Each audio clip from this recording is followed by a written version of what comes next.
Yeah, so my name is Matthew. I founded Healthy Soul with my wife 3 years ago.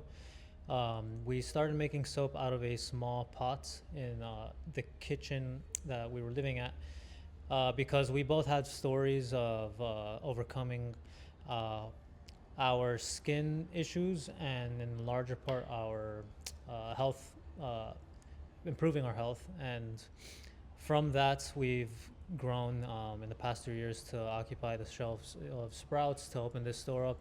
But most of our business is done directly to consumers, to customers through our website. The goal is to help people get healthier.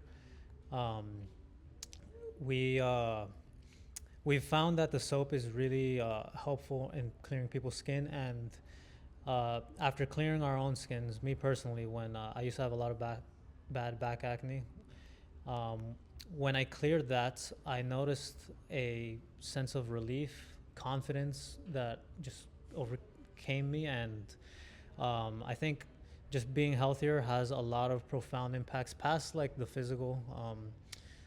That I think just put you on a path to just better things in life. So we hope to make the world a better place just by helping people get on that path. Yeah, and then what makes your approach to health and wellness different from other wellness businesses? We take a very holistic and natural approach. We think we're a faithful people. We think God made us perfectly and He created the environment around us to work with us, to benefit us.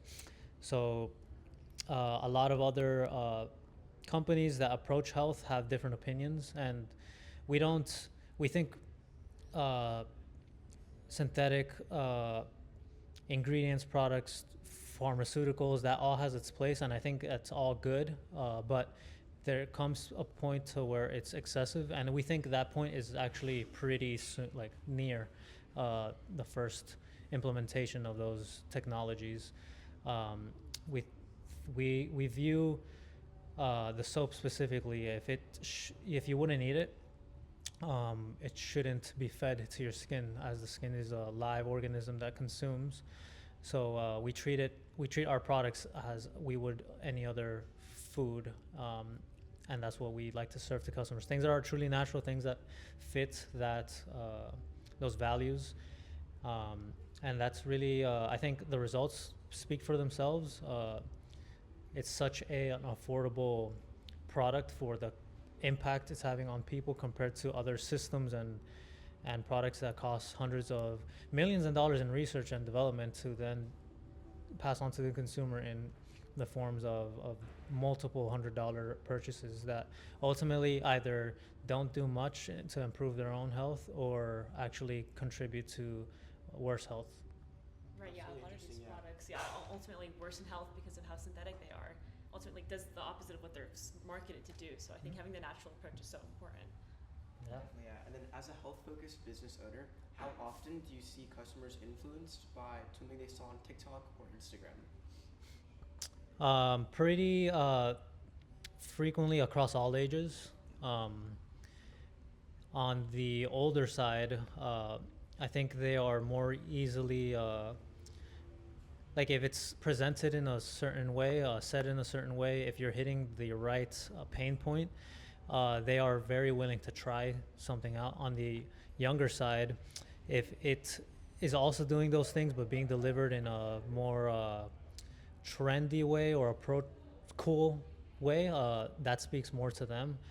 Um, we try to balance it by just being more authentic and then fun with our marketing and branding, our presentation. Um, but ultimately, to anybody in between those two ages, if you can demonstrate results, uh, then that's the greatest way to speak to anybody.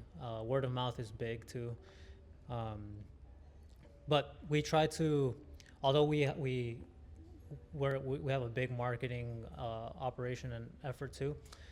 We just try to stick true to our own development of products. If you're seeing marketing as a product, our and our soap as a product, where they are aligned is in that we present the truth and we try to both be genuine and real with the target audience. That's great, yeah. And then have you seen an increase in new customers or a shift in your customer base as health trends have grown on social media? Yes, I think we're actually a part of that trend. We didn't invent tallow or tallow soap. We weren't the first company to make tallow bombs or tallow soaps. Uh, but as a matter of fact, tallow soap has been something that predates social media. It's been as early as 2,000 years ago when soap was just first discovered. So we definitely benefit from that trend of people trying to be healthier.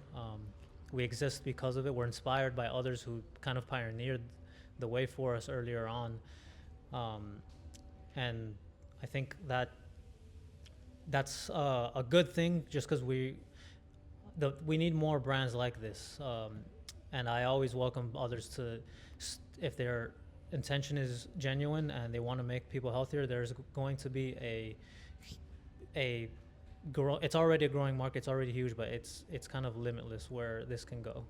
Yeah. And then I know we could touch on this a little earlier, but do you ever tailor your marketing or products to align with popular health trends, especially for younger audiences? Like, do you do anything specific to do that, or? That's the younger audience is a demographic that we have actually haven't put too much effort into marketing to. How I would go about it is I'm still learning that, but it's to kind of use more of, I need to learn their culture, what makes them laugh, cry, etc., and then to deliver the product using those elements in what they're responsive to. Memes are a really good way to do that. But memes are just, I think, speak to how good of a communication mechanism they are to anybody, really, because everybody understands it. That's all I have to say about that. Yeah, and then shifting to beef tallow and your product more specifically. So it's making a comeback in markets, and also in both cooking and skincare. So what do you tell customers who ask about it, and why do you think it's trending right now? So we explain to customers, there's a couple different ways. If it depends if they've heard of tallow or not, or what they know about it. But if you look at the skin as something that eats just like your mouth, then tallow, but to a larger part, just natural soaps are the way to go. Where tallow is above other natural ingredients is in the way that it mimics the fatty acid profile of the skin. It's very similar to the fatty acid profile of your skin. So what that means is your skin is being washed and cleansed with something that it recognizes, that it perhaps sees as its own. And what that leads to is, for example, olive oil, which comes from the fruit. It's natural, it's a good ingredient. For some people, it's comedogenic, it clogs their pores. For some people, it doesn't. Kind of depends on the person. But the reason why that happens is because your skin is not really taking it as its own, or not the most efficient at kind of like at working with it. Whereas tallow is different. It's non-comedogenic. Tallow clogs very much less pores than the other natural oils do. So I think that speaks beautifully to how like your skin is really something that's alive and eating. If you were to eat something synthetic and bad, you'd feel it. Whereas if you eat something natural and good, your body knows what to do with it. It functions the same way. So we try to deliver education and as a palatable way as possible to customers. Because at the same time, people they don't want a whole like lesson on it either. I understand it to the degree that a 3-year business owner can't. I don't have any prior research experience or any degree for that matter that brought us here. So I think that's also just helpful to translate the message to people in the ways that they understand. Yeah. And then how do you see like these broader trends about health and wellness on social media really impacting people's lifestyles, especially teens and like Generation Z, a lot of people in like the younger generation? I think it's awesome. I think Gen Z is probably the most fit I was gonna say the most fit generation ever, but maybe when times were kind of simpler, that would be the generation. But I think there's no generation that is going to the gym more, that's doing more running clubs, taking more or thinking about protein more. So I think it's awesome. I think it's going to lead to a very healthy generation after them, or two generations after them. And we'll just have to see like what these people and humans are capable of, because really once you unlock a certain level of health, life gets so much more. You're able to manipulate it more to whatever you want, and I think there is a small portion of it where it might be bad just because it develops self-image issues when you start comparing yourselves to the rest of your peers, and it goes to as extreme as taking synthetic, whether it's peptides or exogenous hormones, or doing questionable practices. Like these are very niche. I don't know if you guys will be familiar with it, but like there's something called bone smashing. There's looks maxing is like a big trend amongst young men. So it gets to that point, I think, where the kids really need to be like aware, and they need to be doing it for a purpose higher than themselves, because that's all ego driven.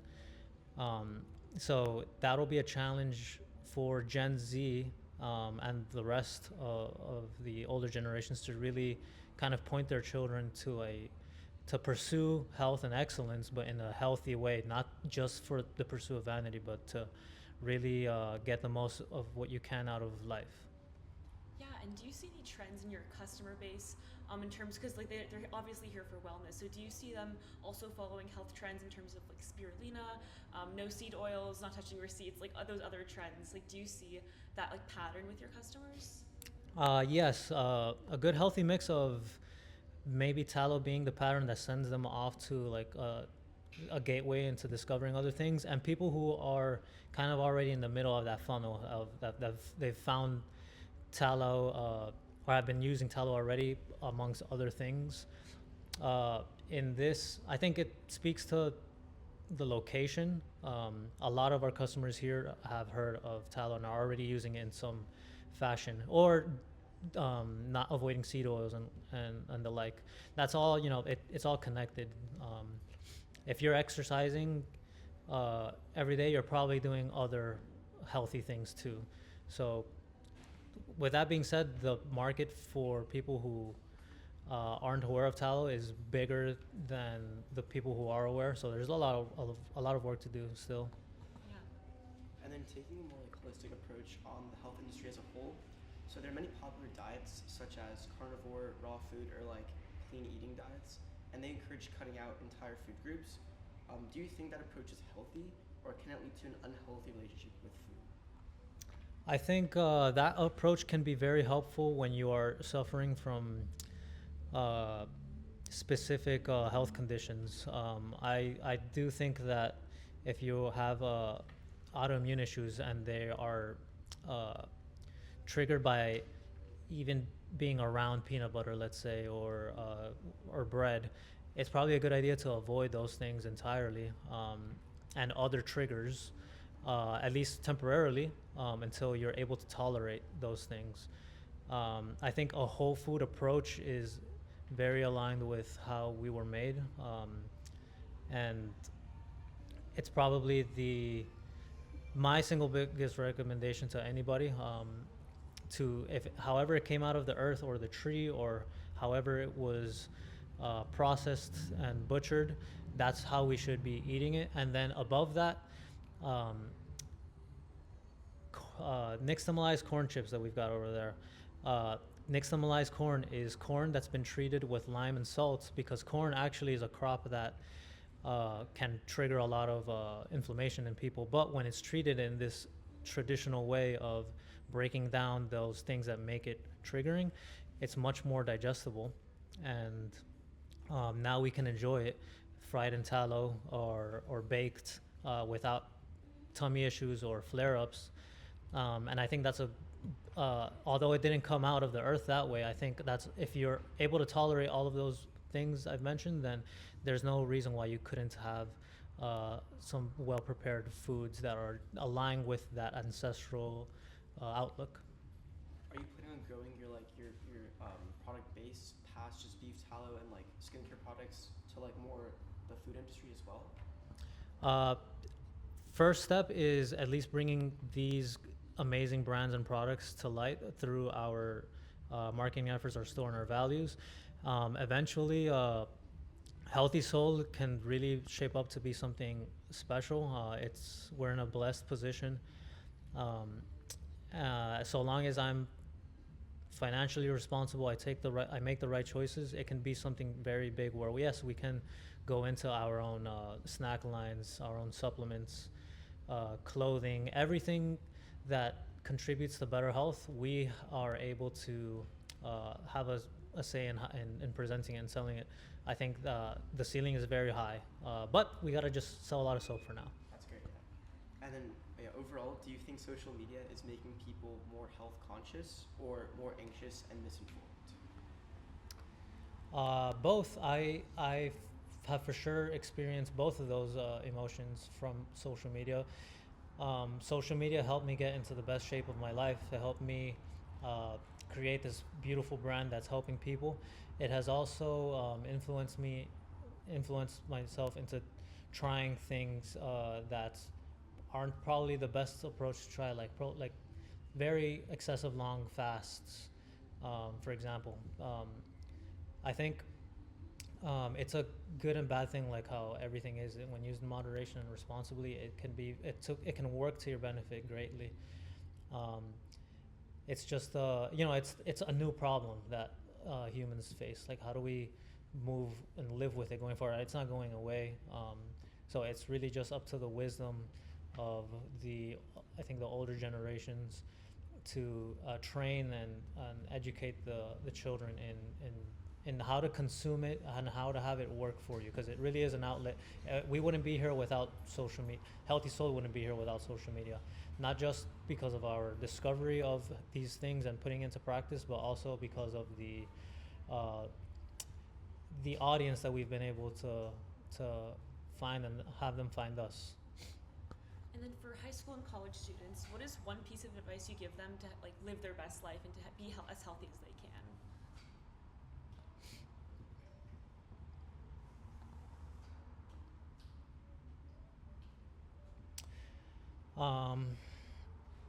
Man, it's a good question. Single best piece of advice. You really stumped me.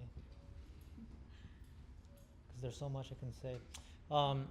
Well, on a topic above physical health, you are going to be healthiest and happiest when you find a role in this world to fill, a hole.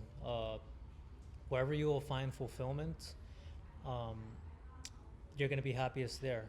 On the health side of it, you want to do what makes you happy for as long as you can, and what's going to energize you, give you more strength and energy to pursue those things is better health. So it's all connected. It's not like a single